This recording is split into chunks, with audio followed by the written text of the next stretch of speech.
ramai orang tersalah sangka tentang maksud ketenangan dalam hidup. Selalu orang mengaitkan ketenangan itu, walaupun mengaitkan ketenangan itu dengan faktor harta, dengan faktor kekayaan. Walaupun itu boleh menjadi penyumbang, tetapi itu bukan segala-galanya.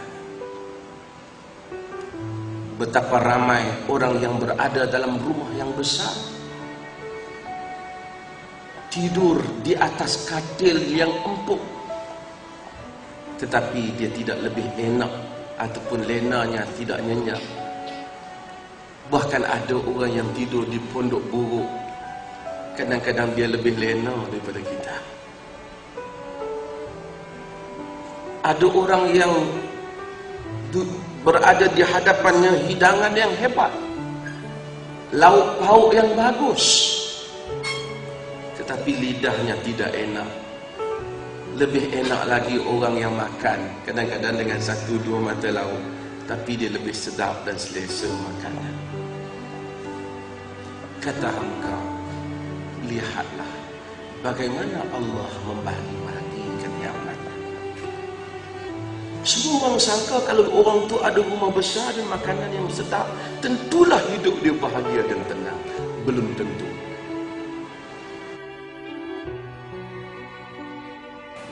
Jika Allah hendak memberikan kebahagiaan kepada seseorang, dia tidak boleh ditahan oleh apa-apa tangan sekalipun. Jika Allah menghalang kebahagiaan kepada seorang, dia tidak boleh dihulur oleh apa-apa tangan pun. Jika Allah uruskan urusan kita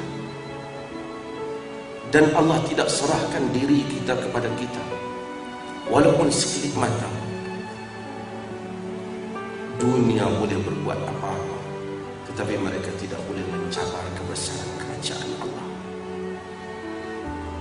Jika Allah mengatur untuk kita apa yang orang sangka tewas, kita akan melihat kemenangan dari sesungguhnya.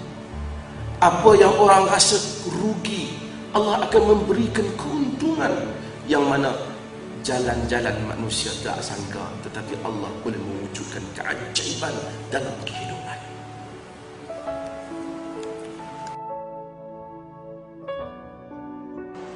Tuan-tuan, tengoklah dunia ni. Kadang-kadang tuan-tuan, manusia dia hilang satu benda daripada dunia, kadang-kadang macam dia hilang segala-galanya. Saya nak sebut tuan-tuan, berapa banyak dalam hidup tuan-tuan dah lalui keperitan hidup. Cuba ingat, ketika kita kena keperitan, kita rasa kita tidak dapat keluar daripadanya. Tapi hari ini Allah telah keluarkan kita berada dalam keadaan yang baik. Ketika kita ditimpa musibah tertentu, kita kata habislah aku kali ini. Tapi usia kita telah berjalan, kita masih lagi hidup dan makan dan menikmati kurniaan Tuhan. Ketika kita kata, ya Allah tolonglah aku, ya Allah tolonglah aku susah ya Allah. Hari ini kita pun telah lupa kepada perkataan itu. Dan kita pun lupa kadang-kadang untuk bersyukur di atas berbagai rancau hidup yang telah Allah keluarkan kita daripadanya. Orang-orang yang diberitahu kepada mereka, Nuh, orang ramai sedang berkumpul untuk ambil tindakan kepada kamu. Nuh, orang nak ambil tindakan kepada hang. Nuh, orang nak ambil tindakan pada kau. Nuh, ada orang nak bertindak pada kau. Kata Allah, iman dia tambah. Bukan kita kata, pasal apalah Allah uji aku, apalah dosa aku. Dah. Kata Quran, iman mereka bertambah. Mereka kata, hasbunallah wa ni'mal wakil. Cukuplah bagi kami ni Allah, dialah sebaik-baik tempat diserahkan urusan. Siapa yang tidak melaluinya tidak akan memahami maksud ini. Orang-orang yang pernah hidup dan bertawakal, dia akan mengetahui tentang keajaiban tawakal. Bila hati insan bulat kepada Ya Rabb, inni fawwadtu hadza amri ilaik. Ya Allah, aku serahkan urusan ini kepadamu ya Allah.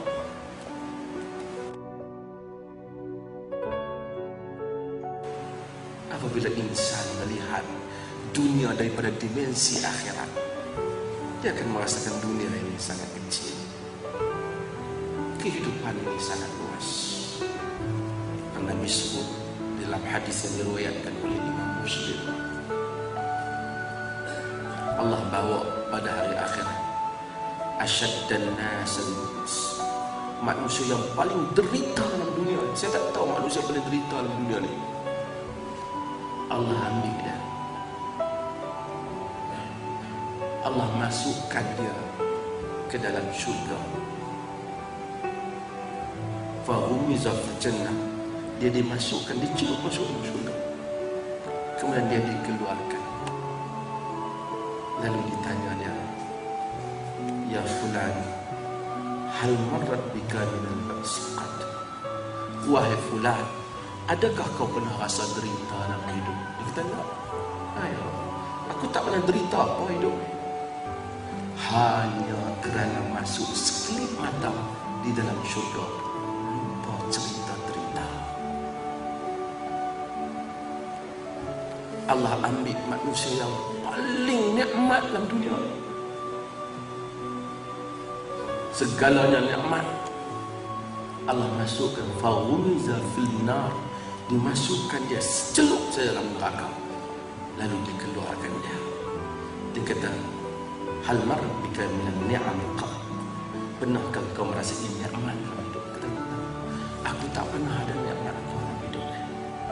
Hanya dengan satu celupan dari neraka, manusia lupa segala kisah nikmat dalam hidupnya.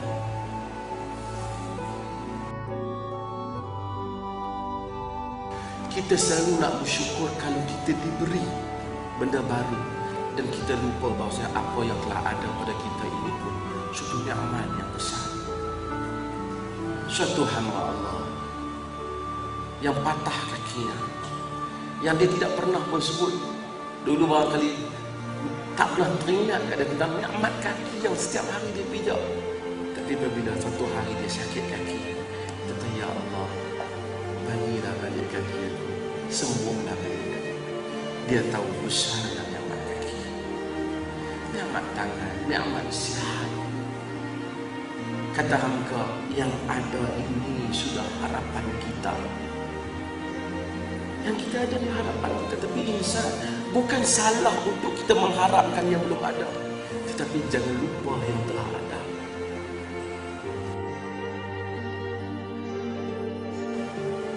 Sebab itu sebahagian para sarjana menyebut syukur kadang-kadang lebih tinggi makamnya daripada sabar. Ramai orang terpaksa sabar, tapi belum tentu orang yang dapat nikmat itu bersyukur. Bila dia susah, nak kata pergi sabar je lah, tak buat apa. Tapi untuk jadikan orang yang memiliki harta seperti tuan, syukur di atas nikmat. Allahumma ma asbaha bi min ni'matin aw bi ahadin faminka wahdaka la syarika lak falakal hamd wa lakal syukr. Ya Allah, apa sahaja yang aku alami daripada nikmat-Mu, daripada kurniaan, daripada siapa-siapa di kalangan hamba-Mu, tidak ada daripada sesiapa melainkan daripada Engkau, wahai Tuhan. Bagi Engkau lah pujian, bagi Engkau lah kesyukuran. Subhanallah. Insan jika dia nak bersyukur kepada Allah tak berdaya. Wa in ta'uddu ni'matallahi la tuhsuha. Jika kamu nak menghitung nikmat Allah, kamu tak mampu. Tuan-tuan, bila kita melihat hidup ini secara keseluruhan, kita akan rasa Masya Allah hidup. Apa yang Allah kurnia pada kita lebih daripada harapan kita sebenarnya. Saya tak tahulah buat tuan-tuan sepaham mana. Tapi kalau tuan-tuan ingat daripada hari tuan-tuan dilahirkan, tempat tuan-tuan dilahirkan, rumah tuan-tuan dilahirkan, sehingga tempat tuan-tuan ada pada hari ini, Masya Allah, tak dapatlah untuk mengucap berapa kali nak sebut pun tak mampu. Ketika orang-orang yang kafir itu mengeluarkan dia, ketika dia salah seorang daripada dua, dia dan Abu Bakar, yang Nabi dan Abu Bakar, ketika mereka berada di dalam gua, ketika dia berkata kepada sahabatnya, la tahzan innallaha ma'ana,